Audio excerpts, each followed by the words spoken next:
I recently moved from London to Bristol, and I've been here for 6, 7 weeks. And in that time, I've spent a lot of time asking questions and thinking about how does my church, City Church Bristol, make the biggest difference to our city, the city of Bristol and the surrounding area. And kind of two ways I'm going to describe that today. One is just a brief thought on how Jesus responded to a city. And secondly is how do I approach a city and find a way of making a difference and representing the body of Christ to the whole city. Firstly, Jesus saw crowds, and it's very interesting. When he saw crowds, it's described he had compassion or he wept. And it's interesting as well to notice that he had individual loss or individual sadness as well associated with those moments. There was Lazarus dying or John the Baptist had been killed. There was something about the connection with people that broke Jesus' heart. And when he saw the crowds, he had compassion on them. He responded, he acted in response to what he had seen in front of them. He was observing the needs of the people, and he was kind of calculating, working out his response based upon his understanding of all that God's provision for the people in front of him. So I have a new role in Bristol. I am leading one of the sites of the church. It's called Bradley Stoke, and that is what I do for half my time. And then the other half is that I lead our social action work. There is already a couple of things in place social action wise, but we're looking to develop a housing project very soon.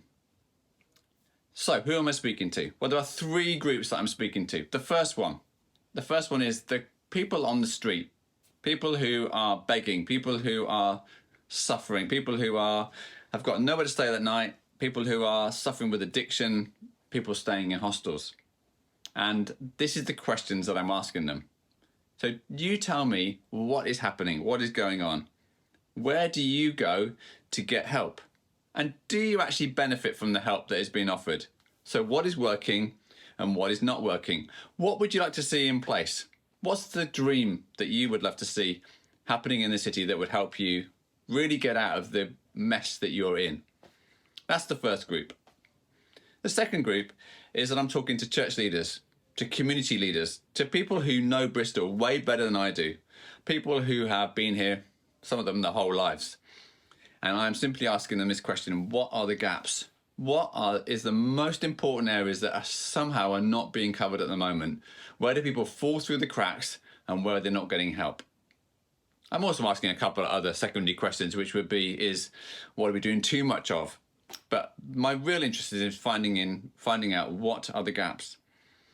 And my third group of people I'm going to are people who are part of City Church already. And I'm not asking them the question, what do you do necessarily, or even what do you want to do? I'm asking people from City Church, what are they passionate about? I want to know what God has put in the people who are part of the community that I'm their part of. What is it that he's called them to do? Some of it is just a seed. Some of it is just a once upon a time. But I want to find out what the passions are of the people who are part of City Church. So I have this unique position for a season coming to Bristol where I'm in a fact-finding process. And I really want the church, as I always have done wherever I've been, to address the very real problems of the area. So in Bristol, 70 Ross Sleepers is simply unacceptable. Leaving addicts without hope and without an option of going to get help is tragic.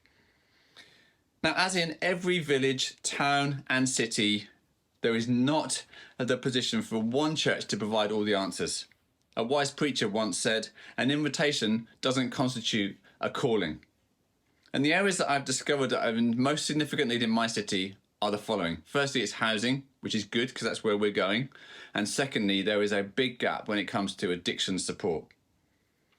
The task that myself and my team here in Bristol are being called to do is to understand all that God has prepared for us and his advances and plans for going into the future. It's like a jigsaw puzzle. Certain bits of it look very clear. I can see where it's going. Other parts of it look like a jumble of pieces.